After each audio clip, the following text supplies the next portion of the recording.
My name is John Pearson. I studied at Nottingham from 1987 to 1990, a degree in geography, and currently I work at the Foreign Office and I'm Deputy Head of the China Department. There are a number of ways to join the Foreign Office. I think the fast stream is the main way for graduates. We take in about 20 to 30 people a year, but also if you're a specialist such as an economist or a lawyer, we do take in people on that basis. But also we have about 9,000 people working in our embassies and posts overseas on local contracts, so that is another way to work for the Foreign Office. If you want to work for the Foreign Office, I think it is useful to have some work experience, particularly overseas. That shows that you're motivated to work on international issues. If you have an overseas language as well, that's also useful. However, when we select people to work at the Foreign Office, we do it on the basis of their competencies, their skills.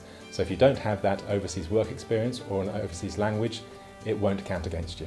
It is totally realistic to want to be a diplomat and travel. In the Foreign Office we want the best of British, want people from a range of backgrounds, and therefore I'd encourage anybody to apply who has an interest. When I did my degree at university, I developed a lot of skills that are useful to me in my day-to-day job. I learned how to collect information from a variety of sources, how to analyse that information, how to draw conclusions and present those conclusions in oral form or written form, and then how to persuade people that my arguments were the correct ones. So that's what I learned at university and that's what I do on a day-to-day basis. In my current role, I'm motivated by wanting to make the world a better place.